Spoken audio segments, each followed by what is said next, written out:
Hi friends, ఎలా ఉన్నారు? బాగున్నారా? ఈరోజు టమాటా నిల్వ పచ్చడి చేస్తున్నానండి. అది కూడా చిన్న టమాటాలు, చెర్రీ టమాటాలు అండి.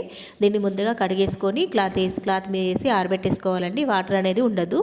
తర్వాత దీన్ని ఉడకబెట్టుకోవాలండి. దీన్ని ఇలా మగ్గనివ్వాలి. దీనిపైన మూత పెట్టేసుకొని ఇలాగే మగ్గనించుకుంటూ ఉండాలి.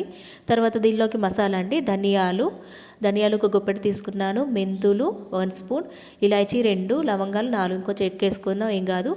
తర్వాత దాల్చిన చెక్క వేసుకున్నానండి. దాల్చిన చెక్క చాలా టేస్టీ ఉంటుందండి ఈ మసాలాకి.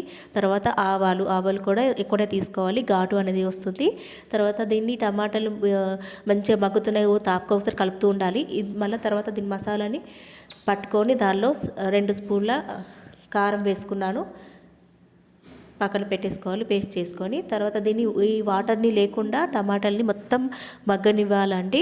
ఎంత బాగా మగ్గితే అంత బాగుంటుంది. ఎక్కువ రోజులు నిల్వ ఉంటుందండి. వాటర్ అనేది అసలు ఉండకూడదు. ఇలాగే మగ్గనిచ్చుకోవాలి. పూర్తిగా టైట్గా కావాలి అండి. తర్వాత దీనిలో కొంచెం చింతపండు వేసాను. కావాలంటే మీరు నిమ్మరసం కూడా వేసుకోవచ్చు. దీనిలోకి 1.5 పడుతుందండి నిమ్మరసము. తర్వాత దీన్ని పూర్తిగా మగ్గనిచ్చాక చూడండి, ఇంకా మగ్గుతుంది. ఇలాగే టైట్గా కావాలి. తర్వాత అయిన తర్వాత దీన్ని చల్లారబెట్టుకొని మిక్స్ చేసుకొని పక్కన పెట్టుకోవాలి అండి.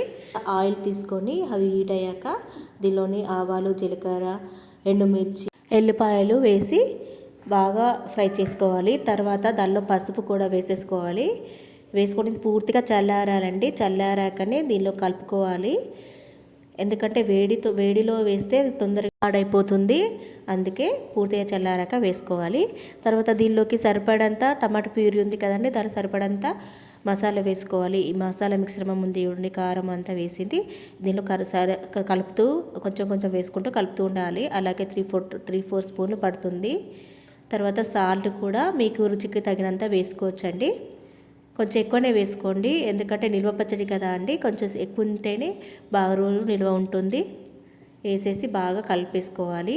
తర్వాత ఈ పూర్తిగా చల్లారిన ఆయిల్ని కూడా వేసేసి కలిపేసుకోవాలి. దీన్ని గ్లాసులో వేసి స్టోర్ చేసుకోవాలండి. చాలా రోజులు నిల్వ ఉంటుంది. చాలా టేస్టీగా ఉంటుంది. ఒక్కసారి ట్రై చేయండి ఫ్రెండ్స్. ఈ వీడియో కనుక నచ్చినట్టయితే లైక్ చేయండి. Thank you.